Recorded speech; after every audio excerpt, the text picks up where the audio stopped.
This is where we're going, I guess, today. Ladies and gentlemen, boys and girls, tankers, welcome to another Patch Notes. Sorry, guys, I've been away from YouTube for a while.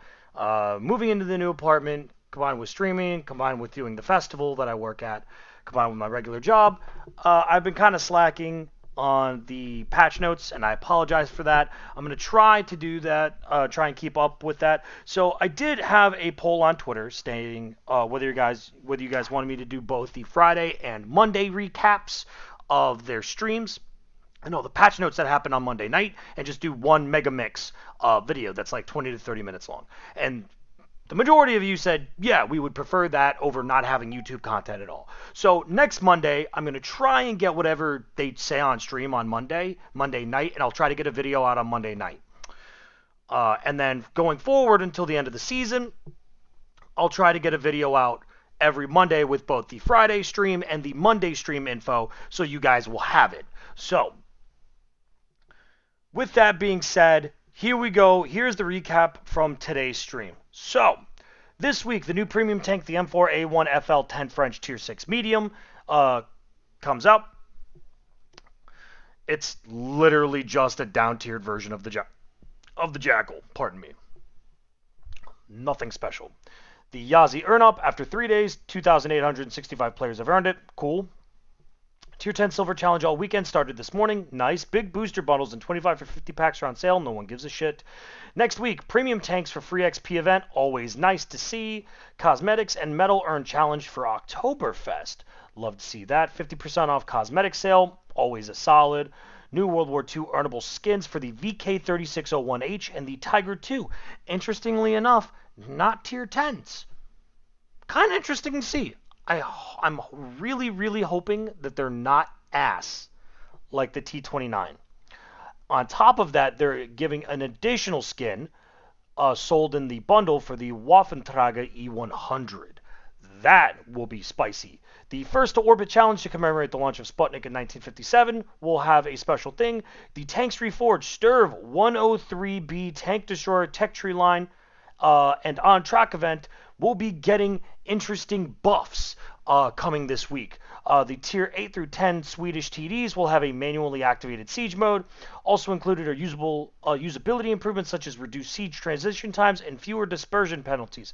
The lower tier vehicles will mainly see improvements to their reload and accuracy. Don't really think they needed buffs. I mean, I guess the majority of this is more like quality of life changes. But overall, it's kind of a buff.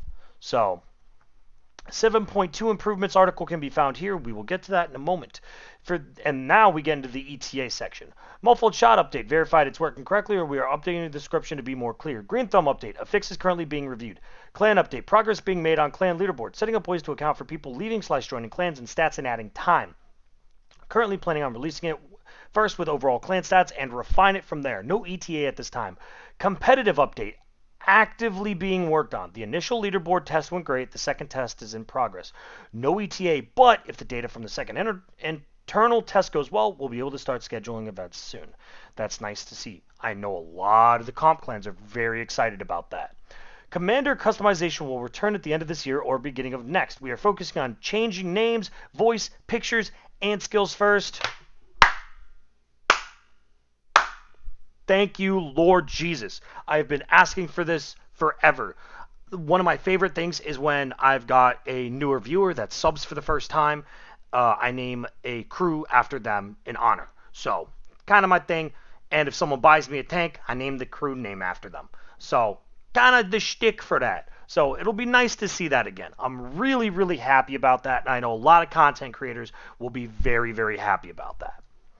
Cold War Era 2 light tank issue. Oh, here we go. The big boys. We will investigate extending the timer, possibly rebalance or re-era of the Armadillo, #Harmadillo. And we also talked about the PZ54 also could be adjusted in this way, possibly. Here's where I'll ask the question, chat.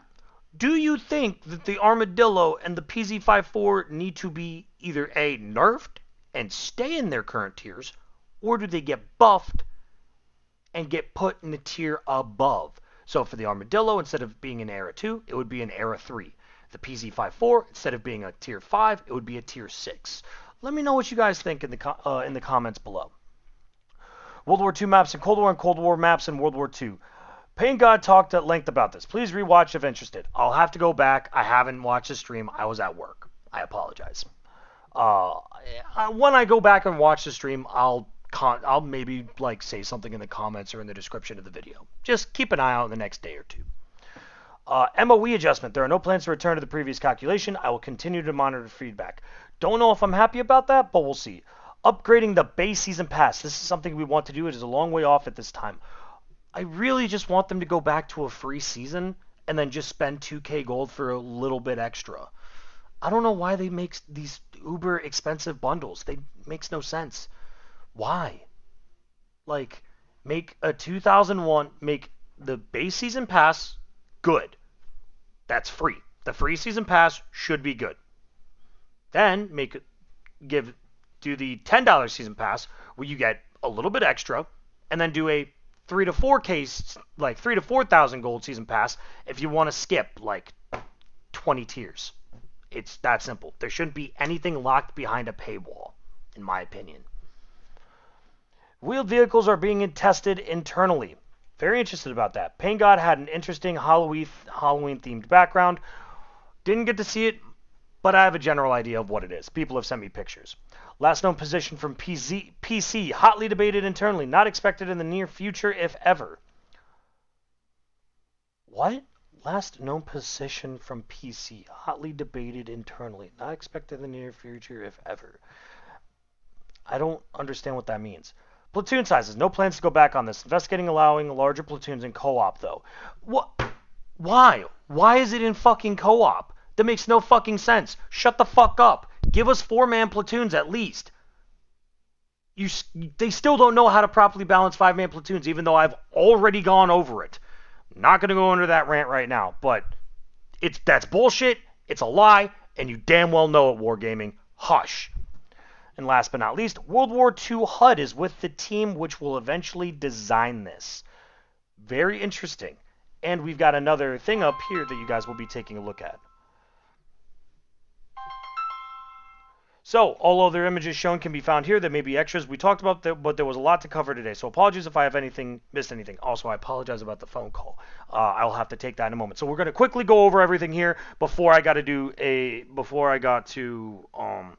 go for this callback.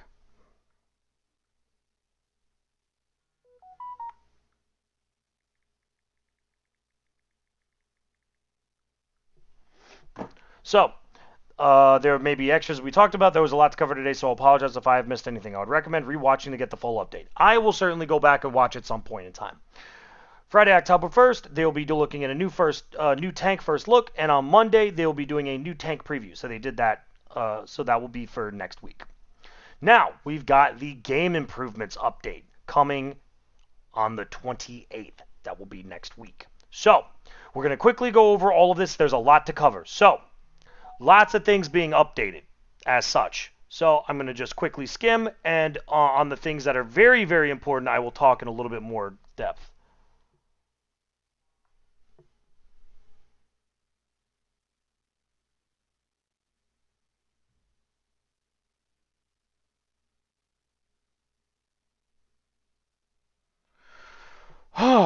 There's a lot to go over here, and it's a little rough. So, the tech tree is being returned to a horizontal tech tree. Thank the Lord. Unfortunately, it's a little bit more zoomed in than our original version. I'm really hoping that at some point in time they go back on this and they give us a zoomed out version so that way we can just quickly scan through the tech tree to take a look at something. But I would like an option to see if we could zoom in or zoom out. So, really excited to see this back again. It's still, just based on this picture, I think it still needs a little bit of work, but I'm very, very excited. The MOEs, the 100% damage staining gold marks will finally be appearing. Here is what they will look like on your barrels. The UI, we're getting a little bit better PBRS screens. So this one is with the efficiency report, and this okay, a little bit of lag, and this is the performance report. It looks a little bit cleaner. Still not sure if I'm completely on board with how it looks. I would have honestly preferred a separate tab just here on the side, but overall, it's nice to see a nice little bit cleaner. It's a little bit easier to read than it was. So I'm excited for that. The garage. This one is very important. So when you're playing in World War II mode, you'll now see it plays up to tier number display for each tank in your garage, informing you which tiers the tanks you encounter in battle will be. This is not special for veteran players. Most players have most of the tanks memorized, whether they have preferential matchmaking or not. But for newer players that are trying to get into the game, this is really nice to see. So glad to see this make a return. This was originally a thing before 6.0 dumpstered the whole game, so it's nice to see this return. The HUD, the battle HUD, will be getting several updates. This is one that's very important. The HUD will use round icons for each base in all game modes except Team Destruction, which obviously, because there's no base, it doesn't fucking matter. So I understand. So this is what it will look like. Boom! Circular bases. On top of that, additionally, you'll see grid coordinates displayed near your minimap, as well as elevation indicators on the minimap itself, arrows added to show the location of the indicators. A triangle above a tank indicates that the tank is at a higher elevation than you. A triangle below a tank's icon indicates that the tank is at a lower elevation than you. If there's no triangle, that tank is at the same or similar elevation as you. These indicators will be visible on the larger game map as well. So that's really good. So here's an example of what they're talking about. So it'll show your current location, what square you're in. It'll either give you a little gray triangle above the tank if it's or that's pointing up if it's above you, or a triangle pointing down if it's below you. Now, here is my problem. On the gray triangles on a gray fucking minimap is really hard to fucking see. And this is zoomed in. So, I really hope that they add a little bit brighter coloring for it, or at least make it a little bit more distinct, so that way it's a lot easier to see. But it's a nice little touch, especially for newer players who, when they glance at the minimap, they have no idea where tanks are. So it'll help them get used to elevation. So overall, I think it's a nice change. Custom games, big. So custom games will be receiving several highly requested updates on September 28th. To start, you'll see improved button prompts before a match begins. The Select Tank button will be colored red if a tank is not currently selected. This will let you know that it's time to make a choice, Commander.